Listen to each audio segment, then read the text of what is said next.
Okay, welcome to our discussion for the last module in risk management.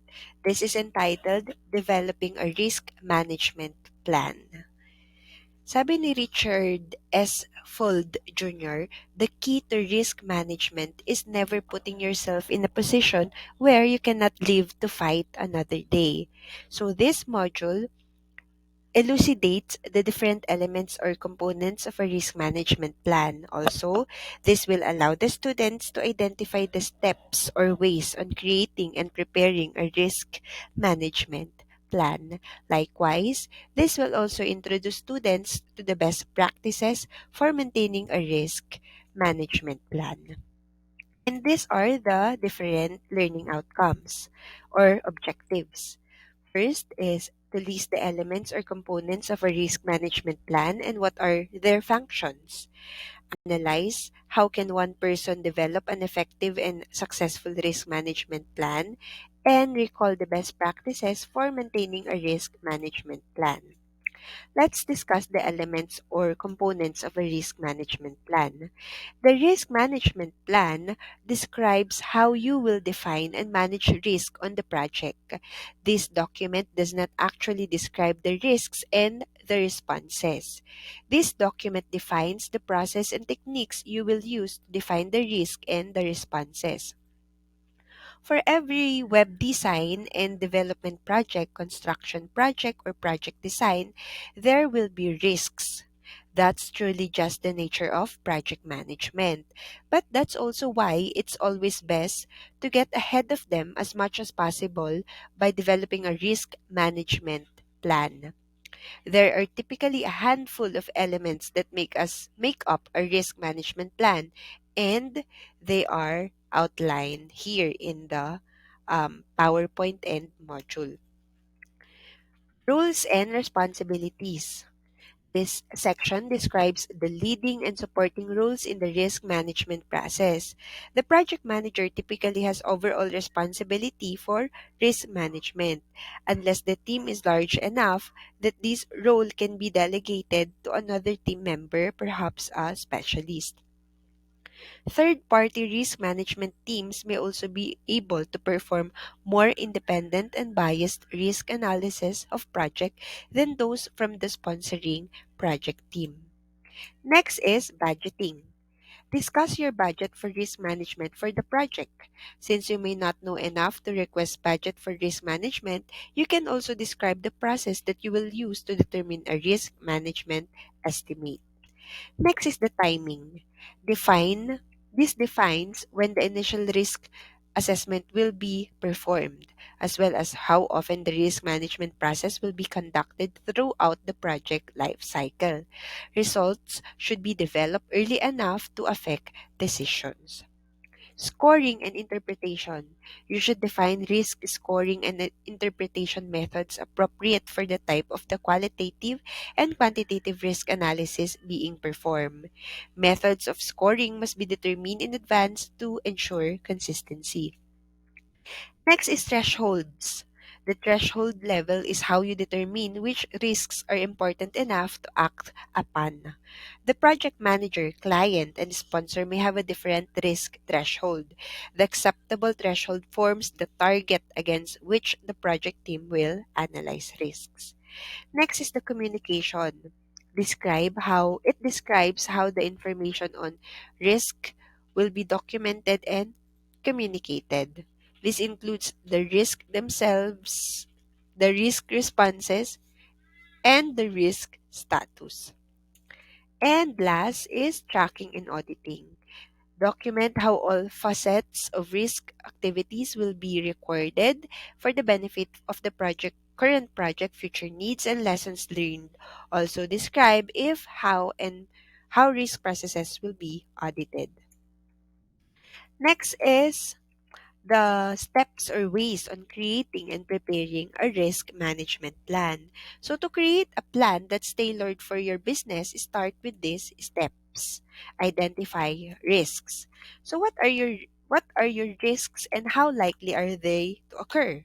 Some will cause major disruption while others will be a minor irritation. You must take an educated assessment of both the likelihood of potential severity of each risk to prioritize your planning efforts. Risk identification occurs at the beginning of the project, as well as throughout the project. While many risks are considered known risks, others might require additional research to discover. To identify risks, create a risk identification checklist that is specific to your project type. You can do this by interviewing all stakeholders and industry experts. Additionally, create a risk repository that you can share with everyone you interviewed for a centralized location of all known risks revealed during the identification phase. This can be conveniently done on an online project management software. Many risks can be divided up into categories like technical or organizational and listed out by specific subcategories like technology, interfaces, performance, logistics, budget, etc. There are many different ways you can identify risks, and which strategy you use will come down to your resources, team, and the size of your project. So to get started, try a few of these. Interviews. Set time aside to speak with project stakeholders, outside experts, and other teammates who might be able to shed light on some of the more unknown risks. Brainstorming sessions. Your team is one of the best sources of information on potential risks. In many cases, they've worked on similar projects and will know where things broke down. Like any other group meeting, a brainstorming session needs to be carefully planned and run to keep it on track. Send out an agenda and context beforehand and set the tone when people arrive. You want to invite discussions but keep it focused on what risks people have experienced in the past on similar projects. Risk checklist number three. So does your company already have a workflow in place where for identifying risks? If so, they probably have a checklist of areas and categories for you to explore. If not, this is a great tool to build and use in later projects. And last is the assumption analysis. Every assumption is a source of potential risks. Remember the cognitive biases we listed above? Take a few minutes and think about everything you're assuming to be true or real about this project. Are your thoughts valid? Do you have proof? So, next is minimize or eliminate risks. So once you have identified the risks, you need to either eliminate or minimize those risks.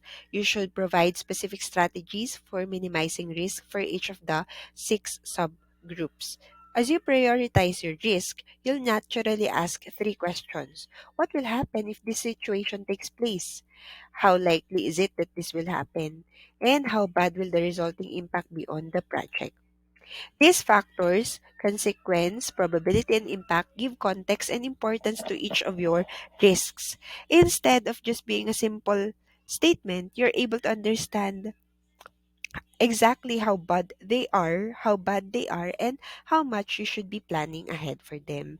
In this step, you're going to review the qualitative and quantitative impact of the risk and then assign a likelihood score from low to high probability and a risk impact score either low, medium, or high.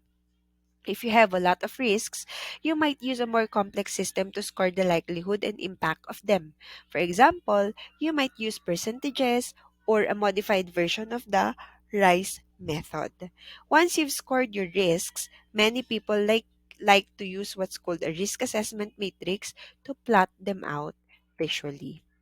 Number three is identify who has to do what should a disaster when or and what should a dis and what should your disaster plan. So one of the simplest and most powerful tools for speedy recovery from a disaster is a clear picture of and clear directions about who has to do and what should your disaster plan have to be enacted. It's not enough to just write risks down and hope they don't come up. Each risk needs to be assigned to a team member, prioritized, and given an estimate of the resources needed to handle it. The designated team member will be responsible for taking ownership if the risk becomes an actual issue. As part of this, they need to understand the risk triggers or warning signs that signify they need to jump into action. That signify they need to jump into action. A risk trigger might be identified in advance when it's a knowable risk, while in other cases, it will be pretty much impossible to pinpoint its exact cost. For example, you might know that there are risks to your brand when you change your pricing structure, but you won't necessarily be able to identify the exact trigger, such as a Facebook post or a blog from a customer. This is where using project management tool is so important. While your risk management plan can live as a wiki page, transferring individual risk into issues means you can assign and track their progress alongside the rest of your project tasks. While risk should be assigned to a single person, they should be visible to all. This way, everyone is aware of what to watch out for and who to contact if they see one of the triggers. Next is determine and plan your recovery contingencies. Recovery contingencies should be determined by the type, style, and size of your business and the extent of the damage. Use our emergency contingency planner to make sure you cover all bases. The point of a risk management plan is to give you a clear path towards solving any potential issues that come up. For each of the identified risks, the project manager and the assigned teammate should brainstorm a proper response. In most cases, you'll handle a risk that has become an issue in one of four ways. Avoid. Change your plan to bypass the issue. In other words, remove the cause of the threat altogether. Transfer. Outsource the risk or a portion of it to a different team or agency. Think of this as a typical insurance policy. Third is to mitigate. Take immediate steps to reduce the impact of the risk. This could mean reviewing requirements, going through additional testing, or looking for different options. And last is to accept. Assume the chance of a negative impact or eventually budget in the cost of dealing with it.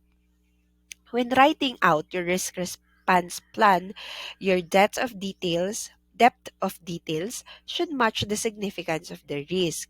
There's no point in creating an in-depth response to a low impact, low probability risk. Lastly, you can also escalate a risk if the response feels like it's beyond the scope of your project. This takes us to our next step, which is communicate the plan to all the people it refers to. So, this stage of planning is all about ensuring that all people within your business sphere, the staff, suppliers, contractors, service providers, are made aware of the strategies you have to put in place to either mitigate or recover from a disaster situation.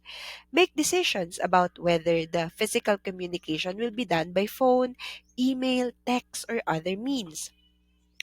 Once these decisions are made, procedural statements can be created and relevant people can be informed. The next part is to train staff and ensure everyone practices what has been done. So, if a disaster occurs, the process can take over and guide the staff. During day to day operations, any number of risks can pop up in the business, so it is important to know how to identify any potential risks before they escalate. This will help you to develop realistic and effective strategies for dealing with risks if they occur. In the case that you're accepting the potential fallout of a risk, you should know what to do if it becomes realized. This is called a contingency plan. In other words, you're answering the question, what do we do now?